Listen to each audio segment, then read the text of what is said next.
معیشت کی اس وقت یہ صورتحال ہے کہ 230 پہ روپیہ جا چکا ہے. آپ کا ڈیفالٹ رسک جو ہے وہ ہائیسٹ پہ ہے. انٹرنیشنل مارکیٹ میں آپ کے بانڈز جو ہیں وہ 50% پہ ڈسکاؤنٹ پہ فلوٹ کر رہے ہیں، جو تاریخ کی بلند ترین سطح کے اوپر ہے. اور ہماری جو بیلنس آف پیمنٹس ہیں ان کا ایک شدید کرائسس ہے. آج سے 3 ماہ پہلے بھی عمران خان اور پاکستان تحریک انصاف نے یہی کہا تھا کہ یہ معاملات جو ہیں یہ آپ سے نہیں سنبھلیں گے، فوری طور پہ اقتدار سے علیحدہ ہو جائیں. آج بھی اگر ان میں کوئی گریس ہے، آج بھی اگر ان میں کوئی کردار ہے، تو دونوں باپ بیٹا کو استعفیٰ دے دینا چاہیے. اگر یہ استعفیٰ نہیں دیں گے تو ظاہر ہے پھر قانون اپنا راستہ اپنائے گا. اور ویسے تو مجھے لگ رہا ہے کہ جس طرح کا یہ مظلومیت کا بیانیہ بنانے کی کوشش کی جا رہی ہے، اب اداروں پہ دوبارہ حملے شروع ہو گئے ہیں. نون لیگ کا پرانا وتیرہ ہے کہ اداروں پہ، حکومتی ادارے ساروں پہ، کوئی ایک ادارے کی میں بات نہیں کر رہا، چاہے سپریم کورٹ ہو، سیکیورٹی کے ادارے ہوں، سارے اداروں پہ حملہ کرتے ہیں،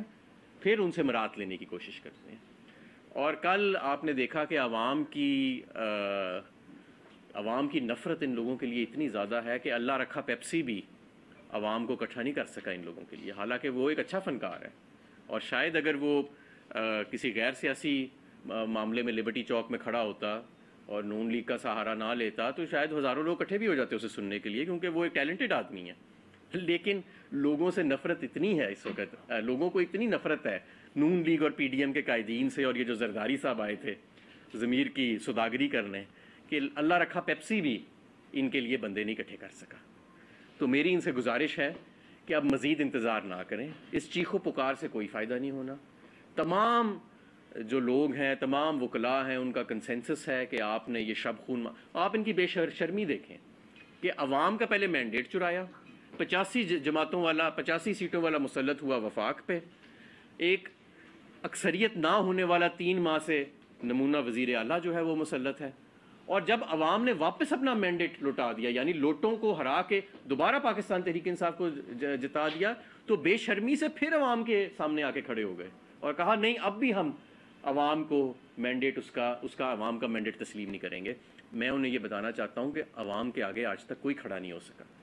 یہ جو آپ نے جنگ لگائی ہوئی ہے نا عوام سے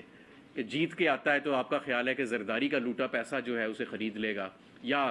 آپ ان نون نمبر سے کال کر کے لوگوں کو ڈرا دھمکا لیں گے، یا آپ رانا ثناءاللہ کی شکل دکھا کے لوگوں کو ڈرا دھمکا لیں گے. ایسے نہیں ہونا. اس کا ہمیشہ الٹا ری ایکشن ہوتا ہے، اور الٹا ری ایکشن ہی ہوا ہے. اور اب دن بدن معاملات آپ کے لیے اور پورے ملک کے لیے خطرناک ہوتے جائیں گے اگر آپ فوری طور پہ اقتدار سے علیحدہ نہ ہوئے. انشاءاللہ تعالیٰ کل سپریم کورٹ کی دوبارہ سماعت ہوگی، اور ہمیں پوری امید ہے کہ ابھی کیونکہ یہ سب جوڈس میٹر ہے میں اس پہ گفتگو تو نہیں کر سکتا، لیکن انشاءاللہ تعالیٰ قانون کی ریڈنگ بڑی پلین ہے اور عوام کا مینڈیٹ بڑا واضح ہے، اور عوام کے مینڈیٹ کو واپس ریسٹور کیا جائے گا. ہمیں سب کو یہ امید ہے. اور آپ دیکھیے گا کہ جیسے ہی یہ عوام کا مینڈیٹ ریسٹور کیا جاتا ہے اور یہ وفاق کی حکومت بھی جیسے ہی استعفیٰ دیتے ہیں شہباز شریف صاحب، اور معاملات جو ہیں وہ ایک وفاق کے اندر انٹرم حکومت کو سونپے جاتے ہیں، تو آپ دیکھیں گے کہ یہ سینٹیمنٹ بھی ٹرن ہو جائے گا. موجودہ حکومت کے اوپر ہماری لوکل منڈیوں کو اور عالمی منڈیوں کو کوئی کانفیڈنس نہیں ہے. جس طریقے سے انہوں نے IMF کا معاملہ چلایا، جس طریقے سے انہوں نے بجٹ بنایا مضحکہ خیز طریقے سے، جس طریقے سے فیول پرائسز کے اوپر یہ کنفلکٹنگ سگنلز دیتے رہے، اور جس طریقے سے یہ اب بھی معاملات چلا رہے ہیں، میں سمجھتا ہوں کہ منڈیوں کو، اور ظاہر ہے کوئی بھی ہوتا تو ان پہ کانفیڈنس نہ ہوتا، تو منڈیوں کو ان کے اوپر کوئی کانفیڈنس نہیں ہے. اور ان کا اس وقت ہر لمحے اقتدار میں رہنا پاکستان کے لیے، پاکستان کی جمہوریت کے لیے اور قانون کے لیے خطرے سے خالی نہیں ہے. اور انشاءاللہ تعالیٰ مجھے پوری امید ہے، اور میں خراج تحسین پیش کرتا ہوں. آپ دیکھیں رجیم چینج آپریشنز کی اگر آپ ہسٹری دیکھیں، اس پہ کتابیں بھی لکھی گئی ہیں،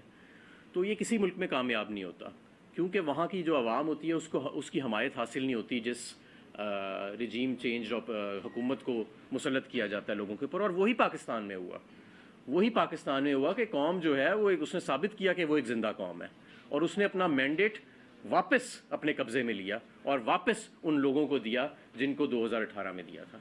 تو کوئی بھی شب خون جس نے مارنا تھا، چور دروازے کے ذریعے جو مسلط ہونا تھا جن لوگوں نے، آج وہ مایوس ہیں اور ان کی چیخ و پکار کی آوازیں آتی رہیں گی. اور وہ صرف آج یا کل نہیں آئیں گی، وہ اگلے چند ماہ آتی رہیں گی، تو اس پہ ہمیں کوئی پریشان نہیں ہونا چاہیے۔ جی سوالات جی۔ آپ صاحب یہ بتائیے گا، آپ نے جیسے ابھی کہا کہ اس بات کا خدشہ ہے کہ ڈپٹی اسپیکر صاحب شاید بیرون ملک جانا چاہتے ہیں یا فرار ہونا چاہتے ہیں، کیا آپ اداروں سے مطالبہ کریں گے کہ اس سارے سینیریو میں ایئرپورٹ پر ایسا چیک رکھا جائے کہ ایک تو وہ نہ جا سکیں کیونکہ ان کو کورٹ نے بلا رکھا ہے، یہاں پر تو وہ سیکیورٹی کی وجہ سے آئے نہیں، کل سپریم کورٹ میں پیشی ہے، کیس لنگر آن نہ ہو، اور اگر کوئی حالات جس طرح آپ کہہ رہے ہیں کہ عوامی ری ایکشن پہ رجیم چینج ختم ہونے والا ہے اور عوام کی حکومت آنے والی، تو باقی بھی کچھ ایسے لوگ ہوں گے جو چاہیں گے کہ اب وہ یہاں سے نکل جائیں، تو کچھ ایسے چیک کا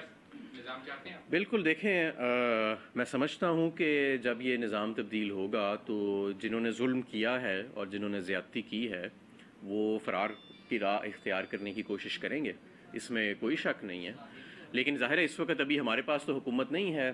وفاق کی یا صوبے کی، لیکن جب ہمارے پاس حکومت آئے گی تو ہم پوری کوشش کریں گے کہ کوئی قانون کے شکنجے سے بھاگ نہ سکے۔ صاحب یہ بتائیے گا کہ آپ یہ کہہ رہے ہیں کہ اب جو عدالتی فیصلہ آئے گا اس سے اچھی امید ہے، ایک طرف آپ کہہ رہے ہیں کہ بیرونی سازش تھی جس کی تحت یہ ساری حکومت چینج کی گئی، اور اب جو ہے وہ آپ دوبارہ امید لگا کر بیٹھے ہیں کہ آپ کو اداروں سے، ظاہری بات ہے انہیں اداروں نے آپ کو باہر نکالا تھا پہلے، اور اب ان سے اچھی امید کیسے لگا سکتے ہیں کہ جب آپ کو پتہ ہے کہ بیرونی سازش ہو؟ دیکھیں ایک وقت آتا ہے کہ سارے تو نہیں نا، 100% کے 100% جو لوگ اس وقت